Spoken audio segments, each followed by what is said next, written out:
राज्यामध्ये परप्रांतीयांची संख्या झपाट्याने वाढते आणि नवी मुंबई शहरात सुद्धा परप्रांतीयांची दादागिरी नवी मुंबई शहरामध्ये मोठ्या प्रमाणात वाढताना दिसून येते।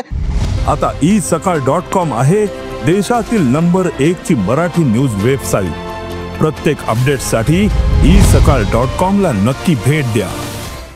अखेर मनसेने गुजरातच्या आमदारांना दणका दिलाय। आता परप्रांतीय विद्यार्थ्यांना दणका देण्याच्या तयारीत आहेत।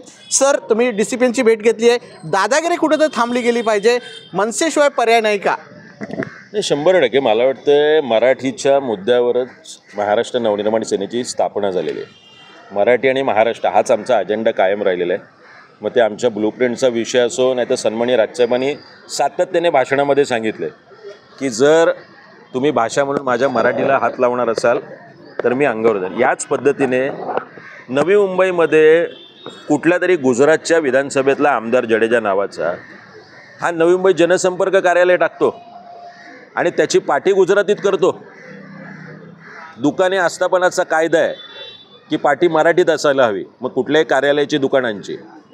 हायकोर्टाचा निर्णय आहे की पाट्या मराठीत करा आणि गुजरातच्या आमदाराला वेगळा नियम आहे। ती पाटीसुद्धा काढायला महाराष्ट्र नवनिर्माण सेनेने पुढाकार घेतला।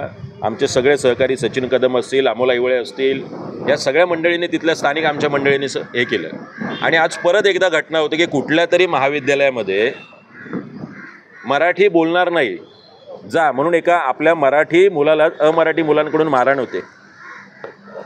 ही सगळे 18-20 वर्षाची मुलं आहे। आम्हाला हे कळतं कुणाचंही शैक्षणिक आयुष्याचं नुकसान होणे, पण हा विषय गंभीर आहे। जर महाविद्यालयापर्यंत हा विषय जातोय, पण नेमकी घटना काय झालेली आहे? तुम्ही त्या विद्यार्थ्याची चौकशी केली, विचारपूस केलेली, काय नेमकी तू मराठीत बोल म्हणून यावर सगळा प्रसंग घडलेला आहे? हे एकाच कॉलेजमधले एकाच वर्गातले विद्यार्थी आहेत, यांचा एक व्हॉट्सअप ग्रुप आहे। त्या व्हॉट्सअप ग्रुपवरती आपल्या मराठी मुलांनी टाकलं घरटी आमंत्रण आहे आणि त्याच्या संबंधित कुठल्या तरी नातेवाईकाच्या लग्नाला या।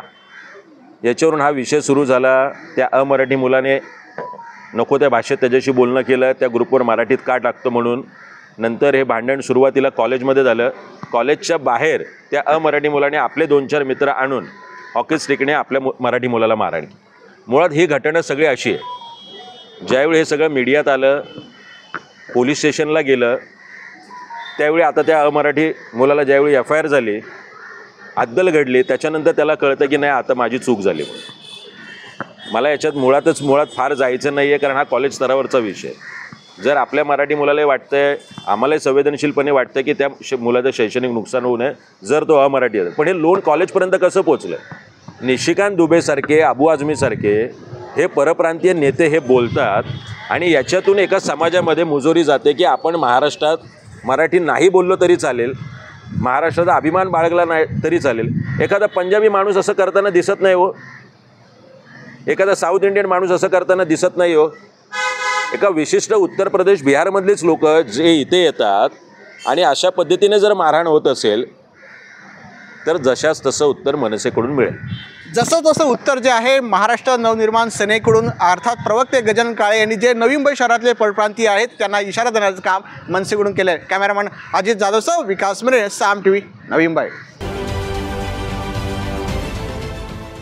देश विदेशातील प्रत्येक घडामोडींचे लाईव्ह अपडेट मिळवण्यासाठी आता साम टीव्हीच्या सर्व सोशल मीडिया प्लॅटफॉर्मला लाईक, फॉलो आणि सबस्क्राईब करा। तसंच सर्व नोटिफिकेशनसाठी बेल आयकॉन प्रेस करायला विसरू नका।